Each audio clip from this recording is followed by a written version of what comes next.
¿Cómo puede ser que no pase nada?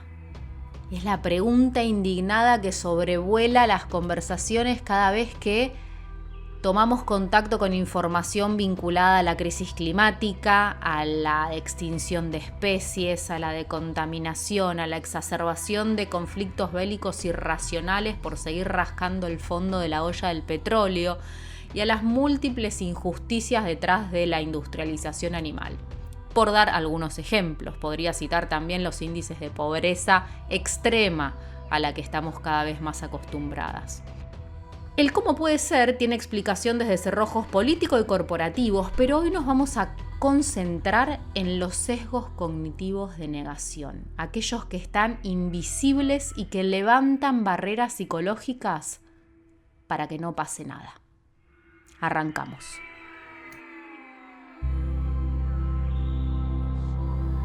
Soy Flavia Brofoni.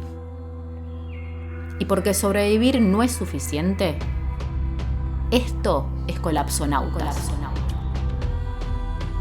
Un podcast para aprender a transitar el umbral de los mundos por venir.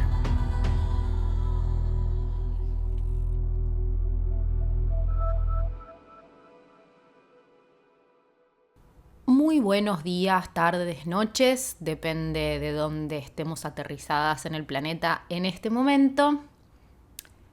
Esto es un nuevo capítulo de Colapsonautas, una conversación que por ahora sigue siendo unilateral, mientras ponemos la mesa para explorar los caminos alternativos que nos presenta este tiempo civilizatorio de colapso, de hundimiento, de fin de lo conocido. Y como este es un tema del que con mucha facilidad se burlan entornos, medios, periodistas, nos pasa a quienes solemos dar notas convocadas por alguna ola de calor o un incendio o una sequía o una inundación. Y lo que quiere el programa del que se trate es que empecemos a enumerar las causas de la crisis climática, hablemos un poquito de los consumos y terminemos con el broche de oro de qué podemos hacer desde nuestro lugar individual.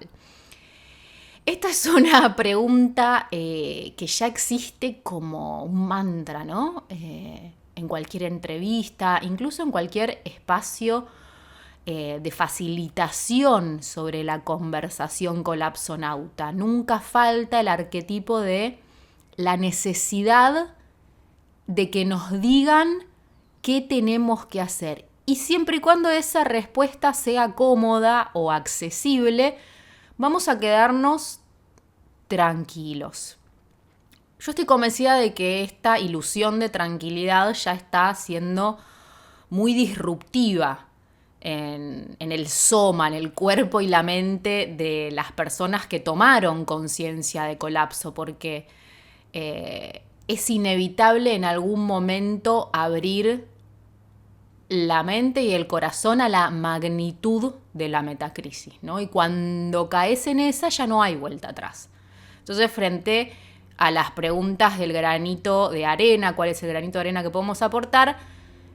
Aquellas personas que se abrieron y se dejaron atravesar con la conciencia de colapso no se conforman con, comiendo un poco menos de carne, aunque sí, reciclando, yendo a laburar en bici, etcétera, etcétera, etcétera. Todos comportamientos que en el plano individual entendieron las corporaciones como rosquear de culpa para que no cuestionemos más allá de los límites de la esfera privada y que estén haciendo invisible a muchos de los monstruos que necesariamente necesitan ponerse sobre la mesa. Y uno de esos elefantes, que no es un monstruo, yo amo los elefantes, que corresponde visibilizar la carta robada del cuento de Edgar Allan Poe, que está siempre a la vista arriba de la chimenea en el momento en el que se resuelve el crimen, pero nadie la ve por ser demasiado obvia. Ese elefante en la sala hace que seguir ignorándolo nos cueste mucho. nos cueste mucho en lo anímico, nos cueste mucho en la posibilidad de construir y organizar políticas para el colapso, y que nos cueste mucho en la posibilidad de ser más creativas, porque el río debajo del río, como dice Clarisa Pinkola Estés en Mujeres que corren con los lobos, el río debajo del río, esa fuente de creatividad a la que acceder en contextos de mucha incertidumbre como el actual, solamente puede ser navegado si visibilizamos aquello que está impidiendo el potencial de construir alternativas, no solamente desde los cerrojos del sistema, que existen y vamos a profundizar sobre ellos en otro episodio, sino desde lo cognitivo. Porque es muy difícil comprender realmente el cómo puede ser que no solo mucha gente se está acomodando a esta realidad cada vez más distópica, sino que se muestra ansiosamente apegada a perpetuarla, a perpetuar las condiciones de opresión, a perpetuar las condiciones de injusticia. Y ese apego a perpetuar las condiciones de vida material y espiritual que nos tiene el colapso como destino, no solamente se da en un plano de, bueno, los varones ricos del mundo tratando de conservar el status quo, sino los sesgos propios que nuestra mente arraigó en esto que somos y que no solo tienen que ver con los algoritmos operando, aunque definitivamente vivimos en un sistema que estimulan los sesgos cognitivos de negación, estas barreras psicológicas que impiden que enfrentemos la idea de cambio radical o de hundimiento de lo conocido, de colapso, porque o nos da miedo o nos es desde la idea de aquello que puede ser demasiado terrible imaginarnos en ese recorrido. Ahí hay mucho de los mitos fundacionales que originaron las narrativas del camino del héroe, y vamos a tener un capítulo, y me interesa mucho esto, sobre personajes, protagonistas, arquetipos sociales en esta historia de colapso hacia Mordor. Pero decía que muchos de los sesgos cognitivos de negación, además de darse por condicionamientos sociales, tienen que ver con componentes evolutivo-biológicos de nuestro cerebro. ¿Por qué se activan mayores mecanismos químicos en nuestro cuerpo frente a la presencia de un insecto indefenso que frente a la información de apocalipsis ecológico? Y en virtud de reconocer la existencia de estos patrones mentales, sí entendió muy bien el sistema capitalista, el que rosquea la necesidad de crecimiento y consumo infinito, cómo usarlos para sostener una normalidad aparente en donde incluso corremos el riesgo de construir enemigos de manera simplificada, toda vez que eso siga depositando en la responsabilidad de alguien más la necesidad de transformación. Por eso nada pasa, por eso no estalla, por eso es que estamos habitando un tiempo histórico de tanta apatía e inercia. Hay múltiples formas de aplicar algo de teoría sobre sesgos cognitivos a diferentes componentes de nuestra cotidianidad. Lo que a mí me interesa, y en esto hago una nota al pie, no es tanto meterme en la disquisición de la ciencia de la psicología sobre el tema, porque tampoco es mi especialidad, sino que me interesa aplicar algunos de estos conceptos y evidencias desde lo experimental a la cuestión, sobre todo, de la crisis climática, que es una de las variables de irreversibilidad del colapso. no la única, pero es una y es muy relevante desde lo geofísico. Entonces hay múltiples formas de negar el caos climático, por consecuencia la metacrisis, que tienen que ver con formas también de acercarse a la realidad.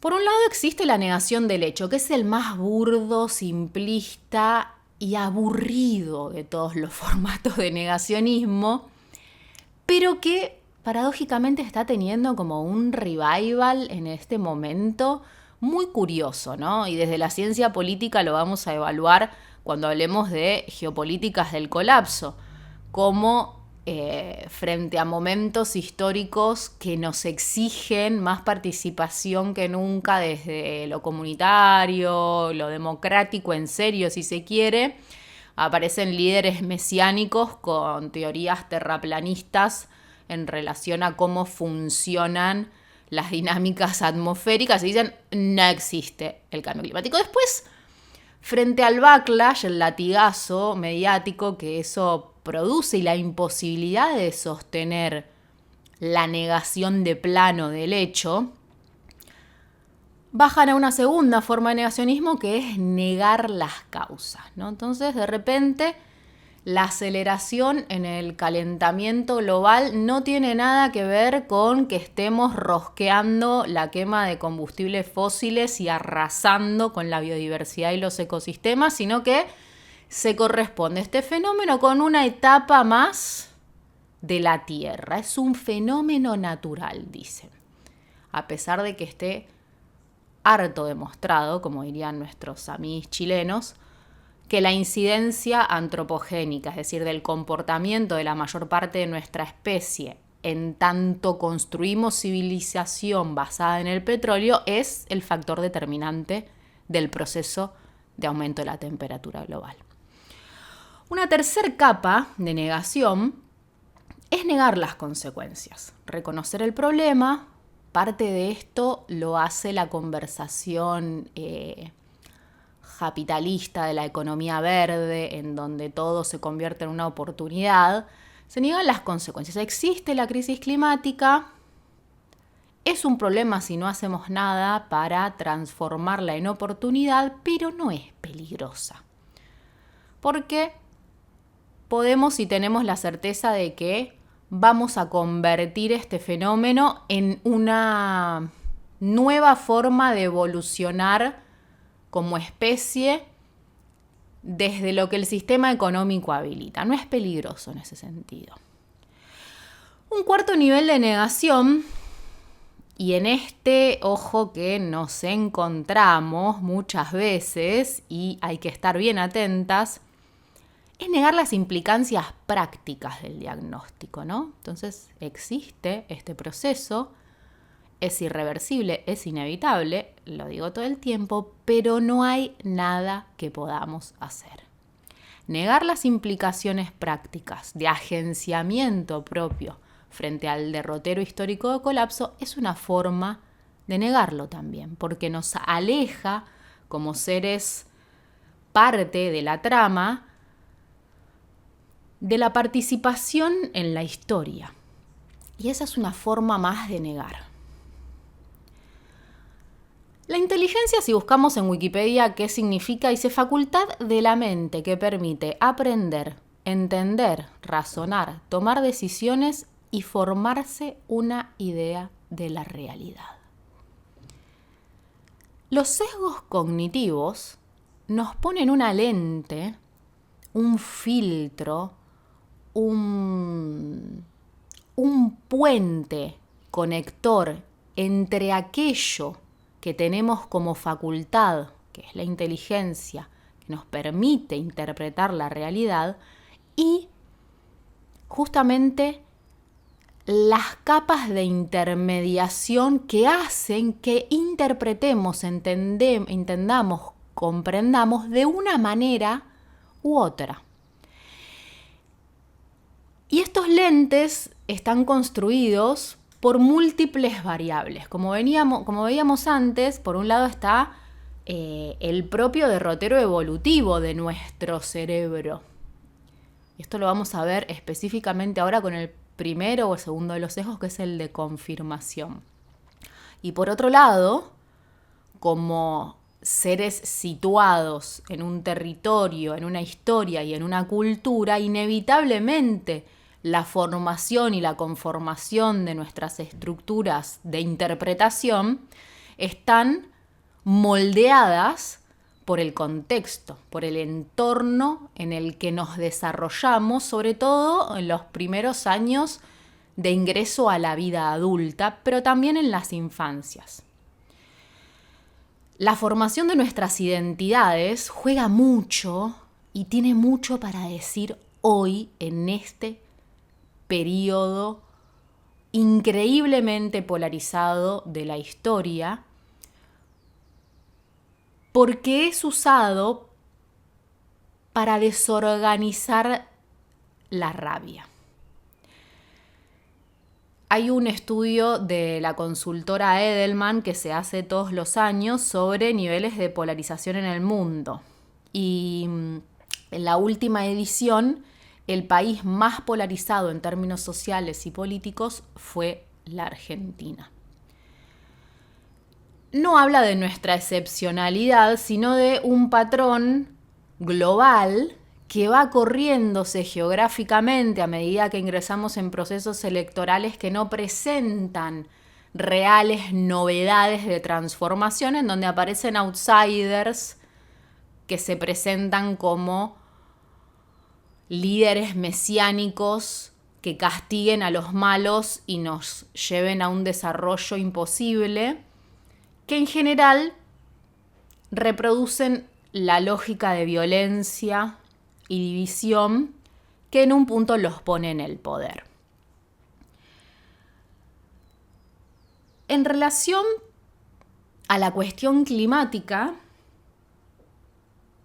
hay algo de desarrollo desde lo académico para poder entender cómo se construyó, sobre todo desde el año 2018, de manera muy reciente a la fecha, la inacción climática. ¿Y por qué cito el 2018? Porque en ese año hubo un quiebre muy relevante en términos narrativos y del activismo. Emergen figuras globales que lograron traccionar mediáticamente el tema y ponerlo realmente en un ámbito de discusión con la radicalidad y la proporcionalidad que lo ameritaba. No estoy diciendo que sean los únicos, estoy diciendo que tomaron una preponderancia en la comunicación geopolítica que no había tenido el tema hasta ese momento.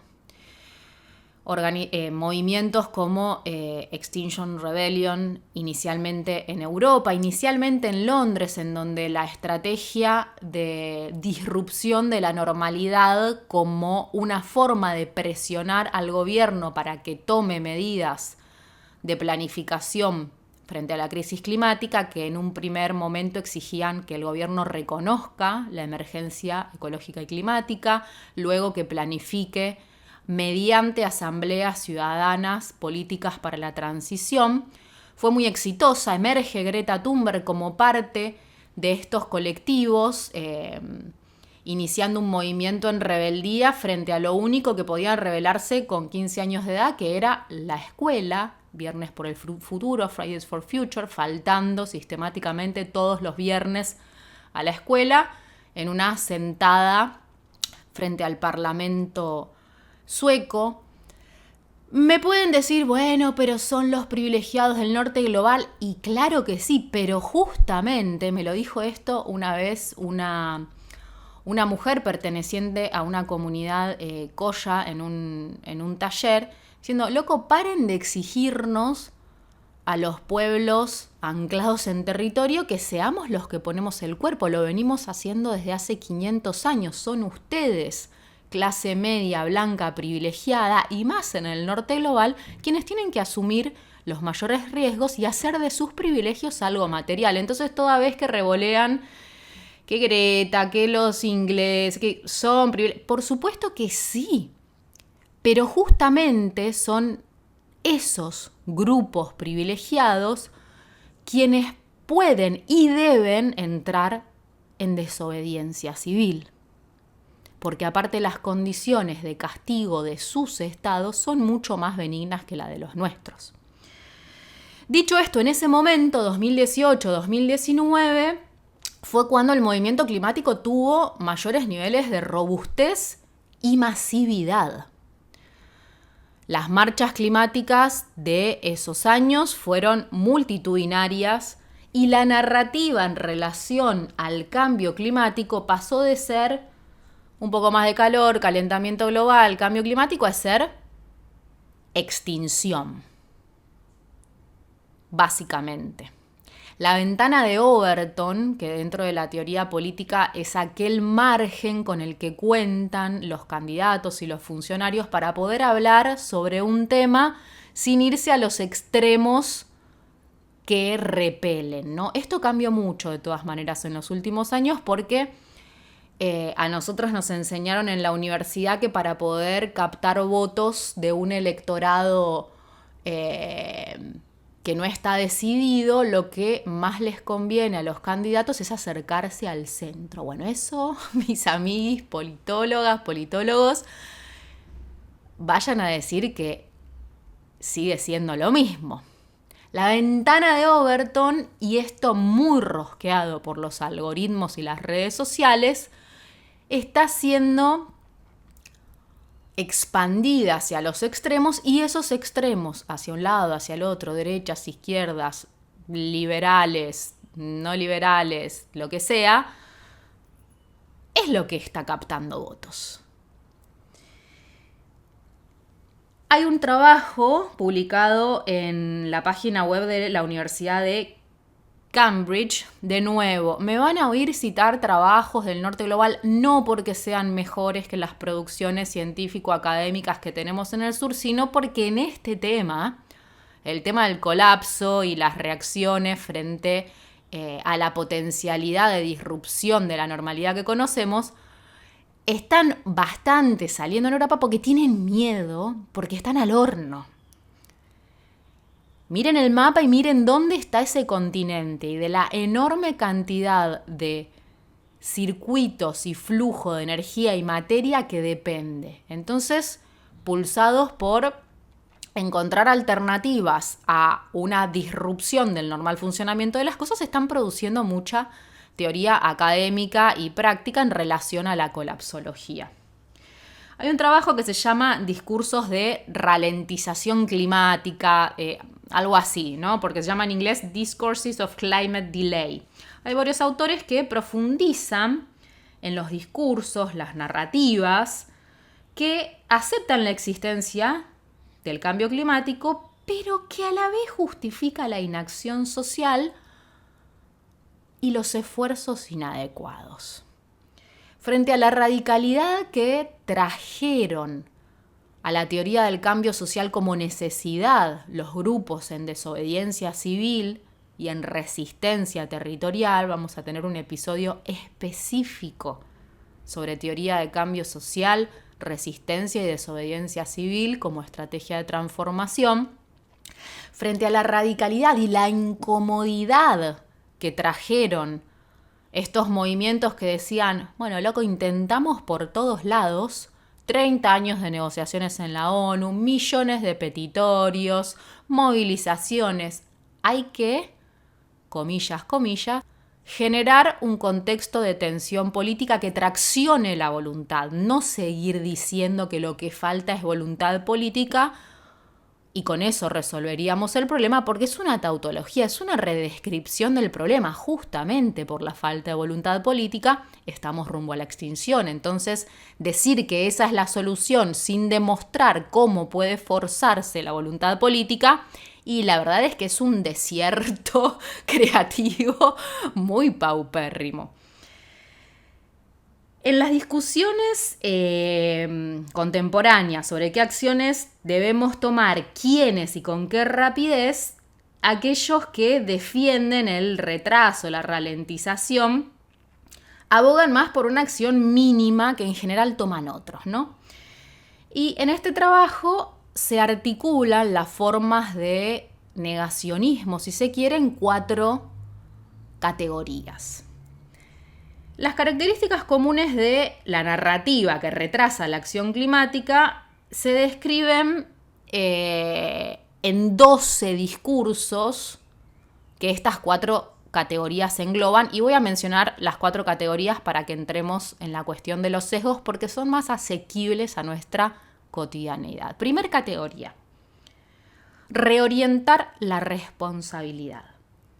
Son todos aquellos discursos y formas de hablar del tema en donde se enarbola que alguien tiene que empezar antes que yo, nosotros, etcétera, etcétera. En términos geopolíticos, esta es la posición diplomática que llevan muchos de los países del sur global a las Naciones Unidas bajo la estrategia de las responsabilidades comunes pero diferenciadas, que está bien. Y en esto soy radical. Es correcta la estrategia de asignarle el mayor peso y responsabilidad en la mitigación a aquellos países que para industrializarse y desarrollarse hicieron mierda básicamente la atmósfera y muchos ecosistemas del mundo, porque bajo la foto de ciudad verde de los países nórdicos se encuentra la alfombra de desterritorialización de los impactos que tiene su modo de vida. Ahora, que esta sea la única estrategia para caminar un escenario de adaptación radical a un mundo caóticamente climático, y es bastante pobre, o sea, es un pataleo en el vacío además, porque si nuestros países solamente van a llevar a la mesa de negociación que no nos corresponde tomar medidas, desde la mitigación, es decir, desde la reducción de emisiones, puede ser acertado, pero nos deja de nuevo en el vacío de la adaptación. Es una manera de negar y ralentizar la planificación y diseño de políticas del colapso. Solamente nos quedamos en el discurso de alguien tiene que empezar antes que yo. Reorientar la responsabilidad. Segunda categoría: impulsar soluciones no transformadoras. El cambio radical no es necesario. Como parte de esta segunda categoría encontramos, por ejemplo, de nuevo en lo geopolítico, aquellos discursos y estrategias que hacen de los combustibles fósiles parte de la transición, sobre todo el gas. Son aquellas aproximaciones a la toma de acción basada en lo que se llaman no sticks, just carrots, nada de palos, solo zanahorias, construir incentivos de mercado para la descarbonización sin penalizar. También se engloban en esta segunda categoría de soluciones no transformadoras los famosos tecnooptimismos, ¿no? Soluciones tecnológicas dentro de un capitalismo verde, y en general estas medidas tienen la cualidad de ser súper discursivas, pero poco pragmáticas, de muy poco impacto en términos de la acción concretada. Acá entramos en la tercera y cuarta categoría, que ya son del orden quizás, en el que nos encontremos nosotras. Y acá permitámonos la incomodidad de disputar nuestros sesgos de confirmación, que todavía no lo conté, ahora lo voy a contar en relación a lo que es. Tercer categoría de ralentización de la acción climática: enfatizar las desventajas de las políticas climáticas, es decir, diagnosticar al sistema que conocemos como basado en un bienestar que solo el petróleo puede garantizar, ¿no? Y esto es en parte verdad. Estas son las triquiñuelas de los paradigmas para aproximarse al tema. En parte, esto es cierto. Entonces, dentro de el enfatizar las desventajas de las políticas climáticas, los combustibles fósiles son imprescindibles para garantizar el bienestar. Acá nos permitimos dudar porque hay que definir bienestar.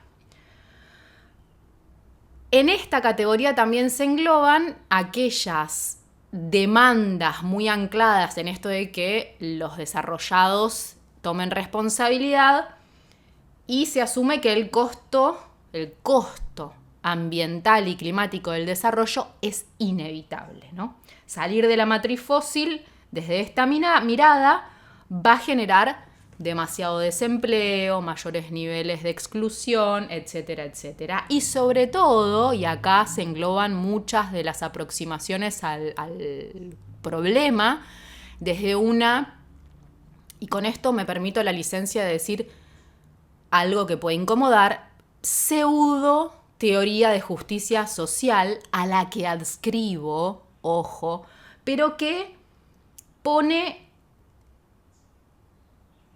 como damnificados de una transición que incluya el necesario decrecimiento del volumen total de la economía a las comunidades más vulnerables. En estos discursos cruzados, por ejemplo, se ampara erróneamente desde una aproximación despojada de paradigmas viejos la justicia social, ¿no? Porque hay, y ese es el enorme desafío, maneras de desarticular las trampas del desarrollo que pongan como primera prioridad a la justicia social, que no solamente está anclada en el crecimiento económico. Y que implica necesariamente parar la moto, analizar lo que ya existe, distribuir la torta y ahí empezar a pensar. Cuarta categoría que reúne características comunes de la narrativa para retrasar la acción climática. Ojo en esta porque me veo yo en esta muchas veces, si no camino con mucho sigilo en la cornisa de lo inevitable y lo posible. Este es un desafío inmenso para nosotros. Rendirse ante el colapso climático. El cambio es imposible. Este último caso no tiene que confundirse necesariamente con los discursos de la colapsología, de las políticas del colapso. Si el colapso de cierto mundo es inevitable, se puede pensar, construir y luchar por otros. Entonces, rendirse, tirar la toalla, anclarse en lo que ahora vamos a ver, el egoísmo racional, es una forma también de ralentizar la acción climática porque nos despoja de toda responsabilidad, es decir, de nuestra habilidad para responder frente al contexto en el que nos toca vivir. Y eso nunca es una generalización. Como dice Donna Haraway, si algo nos exige este tiempo es abandonar las generalizaciones, porque eso es ser parte también de una visión binaria en donde es esto o esto, cuando toca integrar, ¿no? Es esto y esto, esto y esto. Bien. Estas 4 categorías en ese laburo académico podemos identificarlas muy fácilmente quizás en lo que leemos en los diarios, en las posiciones de los movimientos socioambientales, de la diplomacia, del periodismo. Ahora, ¿qué pasa? ¿Qué nos pasa cuando conversamos de esto en la mesa familiar? Cuando lo llevamos al laburo, cuando en verano nos estamos recagando de calor y aparece la conversación con amiguis. Bueno, en el orden individual de los límites del propio cuerpo y la mente, empiezan a aparecer muchos laberintos y callejones sin salida. Pues los cambios que está experimentando la Tierra hoy son mucho más complejos de lo que nuestras mentes pueden procesar. Pues nosotras vemos, escuchamos, elaboramos y recordamos mensajes de forma diferente a nivel subconsciente según nuestros filtros de interpretación, lo que decíamos antes, los sesgos cognitivos. Cuando los sesgos además se entrelazan con patrones culturales, sociológicos y se ven rosqueados todo el tiempo por los algoritmos al servicio del hiperconsumo, todos los de las redes sociales, porque sea consumo de un bien material o de la foto de un ídolo o una ídola, digo, todo eso es consumo. Aquello que nos metemos adentro porque el mundo interno no es suficiente para hacernos felices. En este sentido, frente a la solidez del conocimiento sobre el colapso que ya hay disponible, lo que nos puede aportar la información en relación a los sesgos cognitivos es alguna respuesta al cómo puede ser que no pase nada. Y el cómo puede ser que no pase nada tiene varias formas de ser aproximada como hipótesis, ¿no? En tanto pregunta. Lo que a mí me interesa en este episodio traer es aquella que está vinculada sobre todo a lo que no tenemos constantemente en el plano de la conciencia, porque es mucho más fácil ver cómo el 1% más rico del mundo está destrozando los ecosistemas y el clima, que todo el tiempo tener presente que nuestra propia manera de procesar la información y actuar en consecuencia está sesgada por cosas de las que pocas veces tenemos control. Y esto es muy interesante. Existen muchos ejercicios, pueden buscar por ahí para disputar nuestros sesgos cognitivos, sobre todo el de confirmación, en cosas más cotidianas o habituales. Ahora, cuando lo trasladamos al plano del activismo, en este caso la inacción frente a la metacrisis, y bueno, es más complejo que todo el tiempo esté presente en el momento en el que tenemos una conversación, pero para adentro nos puede ayudar mucho también para ser más comprensivas y empáticas frente a un interlocutor que no va a querer hablar de esto, porque aparte el colapso es una palabra metálica, granada, le dicen, ¿no? Al momento de ser pronunciada estalla en nuestra cabeza y activa todos los mecanismos de negación, porque la sola idea de concebir el fin de la normalidad que conocemos es muy aterradora, a menos que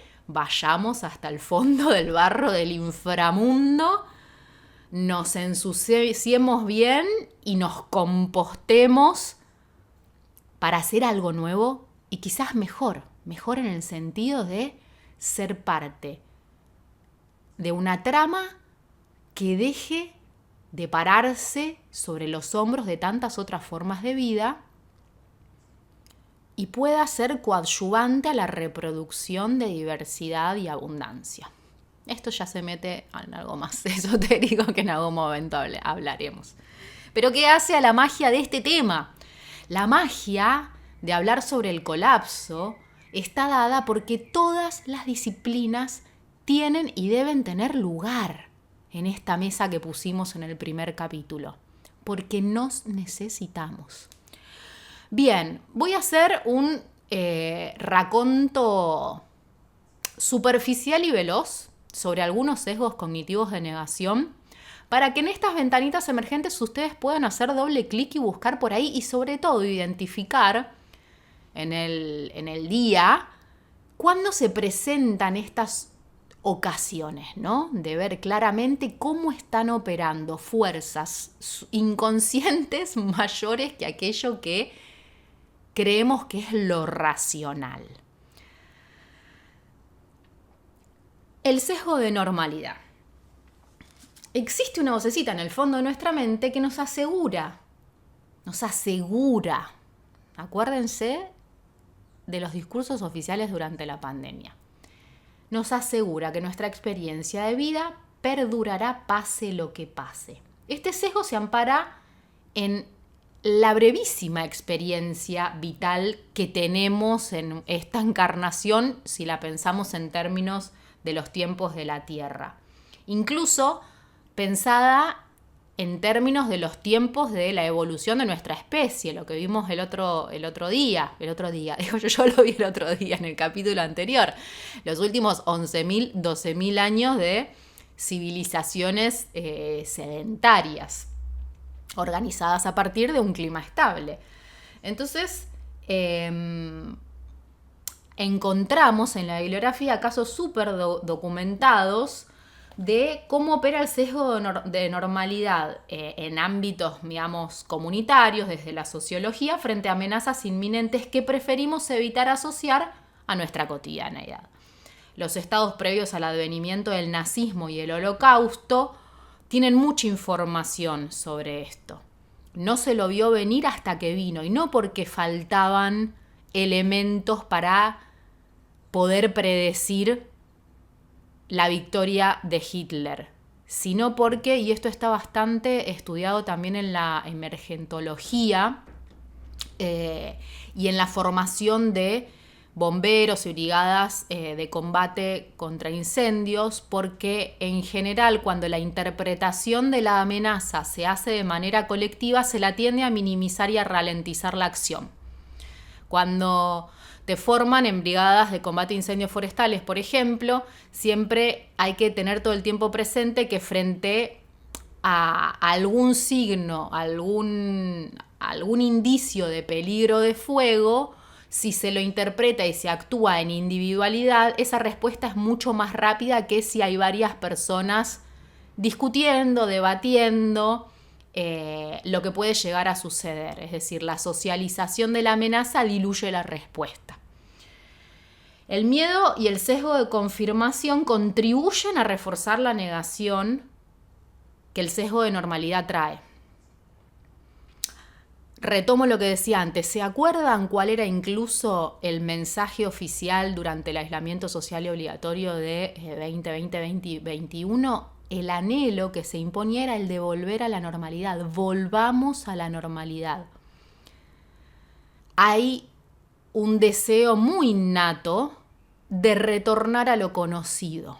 Aunque eso inhiba la potencialidad de cosas mucho mejores, y pasa en muchísimos órdenes de la vida.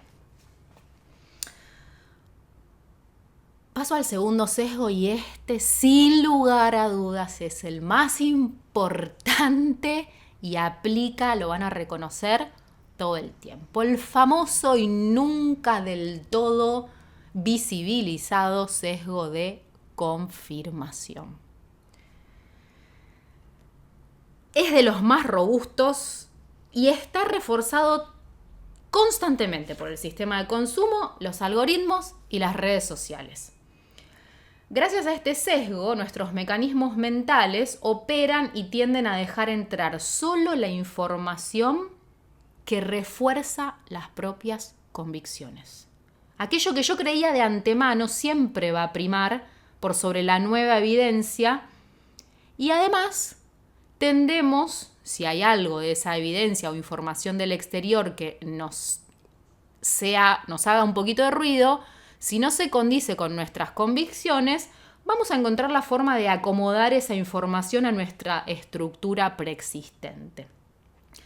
El sesgo de confirmación se autorrefuerza por diferentes aspectos de ambos órdenes, culturales, pero también biológicos. ¿Por qué? Porque nuestros cerebros evolucionaron para ser eficientes. Ustedes saben que aquel órgano de nuestro cuerpo que más energía, calorías consume durante el día es el cerebro. Aunque nos matemos en el gimnasio, aunque salgamos a correr, aunque hagamos, qué sé yo, calistenia, se me acaba de ocurrir porque está de moda, el órgano que consume más energía es el cerebro. Entonces, a medida que evolucionamos como especie, el cerebro tendió a rechazar el costo energético de disputar todo el tiempo las estructuras mentales que costó tanto construir además. ¿No les pasa que se cansan cuando piensan mucho? Es agotador pensar y sobre todo si ese pensar está bien orientado en el hecho de disputar todo el tiempo aquel pensamiento que yo creía inamovible. Pero hoy toca pensar, porque mucho de lo que venimos pensando nos trajo a este punto de crisis. Entonces es más que evidente que corresponde disputar el desde dónde estamos pensando las soluciones frente a la metacrisis. No solo las soluciones, sino desde dónde las estamos pensando, desde qué paradigma. ¿Cuáles son los sesgos que arrecian invisibles toda vez que nos ponemos a conversar sobre cuáles pueden ser las salidas posibles? Además de que poner en funcionamiento procesos cognitivos consume muchas calorías y cuesta tanto por eso modificar hábitos y creencias, tenemos la presión social que nos dice que tenemos que sostener una identidad definida.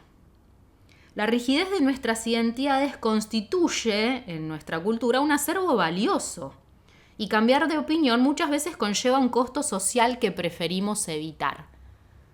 Recuerden, cancelaciones, escraches, ¿qué pasa cuando te meten un carpetazo en términos políticos y culturales, ¿no? Algo que dijiste hace 20 años y que, si bien después podés cambiar de opinión y ahí hay un enorme valor, es condición suficiente para que en redes, en medios, en la cosa pública, te cancelen. Entonces, además de que el sesgo de confirmación todo el tiempo nos orienta a reafirmar aquello que ya pensamos, tenemos un costo social si cambiamos de opinión. Y eso todo el tiempo refuerza el sesgo de confirmación porque, como nunca antes en la infocracia, citando a Byung-Chul Han, las identidades están construidas en base a nuestras opiniones. Y esto es ridículo. Cuando lo pensás, es de un nivel de absurdo que lo que soy, lo que me identifica ontológicamente, que además es un devenir constante, sea algo rígido, sea una opinión de momento, es ridículo. Es ridículo y blinda la posibilidad de evolucionar socialmente hacia cosas mejores. Y yo voy a pensar lo mismo hoy, que tengo 42 años, que cuando entré al primer año de la facultad. Y no existían los movimientos sociales del feminismo, el ecologismo era otra cosa. Dejarnos atravesar en nuestra constitución identitaria por los movimientos de época es algo perfectamente normal y deseable, pero el sesgo de confirmación, reforzado por la cultura de la cancelación, opera muy fuertemente en esto de anclarnos en una opinión por pensar que eso constituye mi identidad social. Por último, el sesgo de confirmación desde el sistema económico y de los privilegios profesionales se ve todo el tiempo premiado con dinero y con poder. Entonces, si la definición que determinadas profesiones suelen hacer sobre un diagnóstico médico, por ejemplo, la va a transformar el doctor a partir de la opinión de otro y pone en juego la legitimidad frente al sistema que ese especialista tiene. Y eso va a ser un castigo desde el poder y desde el dinero. La consecuencia social y política más terrible que tiene el sesgo de confirmación operando en las sombras es la polarización ideológica. Y esto corresponde realmente enfrentarlo. ¿No les pasa que los algoritmos les rodean cada vez más de personas que ya piensan como ustedes? No es casual esto y no es inocuo. La polarización encuentra campo muy fértil en este mecanismo cognitivo invisible. Lo entiende bien y articula su éxito en virtud de reforzarlo todo el tiempo. Una tarea que suelo proponerle a... No me gusta decir alumnos, pues son personas de las que yo aprendo tanto, digamos, personas con las que comparto espacios de facilitación, si se quiere, aunque es mucho más largo que alumnos, es todos los sábados a leer el suplemento rural de los diarios hegemónicos. Porque si alguien viene a tomar un taller conmigo, difícilmente sea un productor de cerdos industrializados, de cabezas de ganado, ¿no? Entonces, meterse de lleno en ese universo de sentido paralelo que es el lenguaje, y el lenguaje es muy importante, vamos a volver sobre esto, en el lenguaje de esa realidad paralela que es los suplementos rurales de los diarios hegemónicos, es muy interesante para disputar nuestros sesgos de confirmación y para ablandarnos un poquito, para acceder a realidades alternas que existen y que necesariamente van a ser parte de los nuevos mundos a construir. Y voy a ir medio rápido sobre algunos sesgos más. Ustedes pueden construir otros y me encantaría, todavía no sé en qué plataforma va a salir este podcast, que dejen en comentarios otros sesgos que identifican en su cotidianeidad, porque estamos haciendo la sistematización de conocimiento en este tema. Es el motivo por el cual decidí encarar Colapsonautas, porque no hay, y yo no tuve, espacios formativos sobre este tema. Entonces, a medida que los vamos haciendo, sería espectacular que puedan traer sus propias propuestas y experiencias. Tercero, y súper estudiado, como decía en el anterior, dentro de los sistemas de emergencias, el efecto espectador, el bystander effect. Este sesgo refiere al ultra archi mega conocido y nunca del todo valorado en su capacidad destructiva, alguien más lo va a solucionar. Y acá aplica todas las variantes de protagonistas en los que delegamos nuestro propio agenciamiento, la responsabilidad políticos, científicos, activistas. Nos dicen, bueno, gracias que existen los activistas. No, yo no quiero que nos agradezcan, quiero que seas une. Ingenieros, bueno. Por el poder de este sesgo es que en cualquier curso de primeros auxilios, si alguna vez tomaron, se nos enseña que frente a un accidente, a una emergencia, lo que vemos en las películas, que es el famoso que alguien llame a una ambulancia, está prohibido.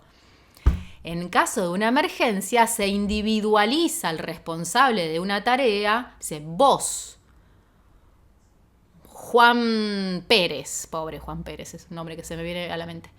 Vos, ¿cómo te llamás? Juan Pérez. Juan Pérez, llamá al 107, deciles lo que pasó, volvé y contame qué te dijeron.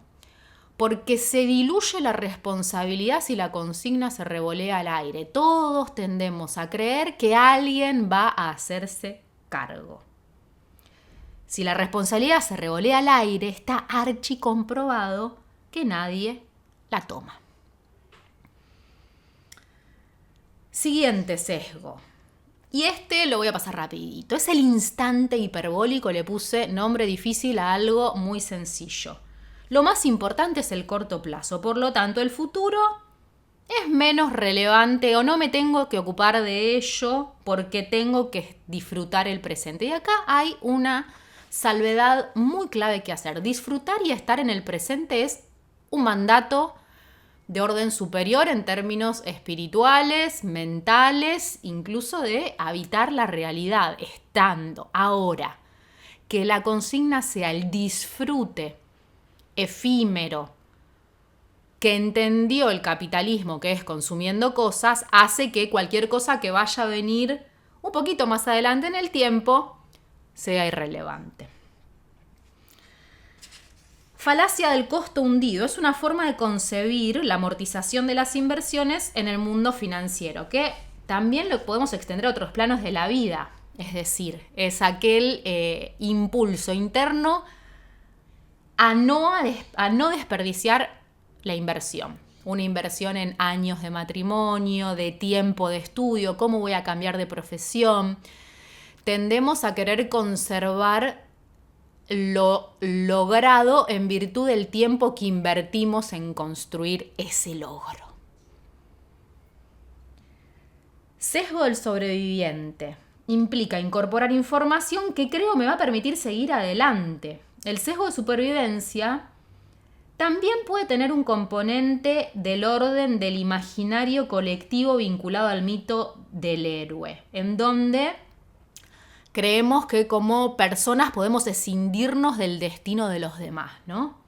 Este sesgo sobreestima la suerte o las habilidades personales frente a la alteridad. Nos creemos mejores o más hábiles para sobrevivir al colapso.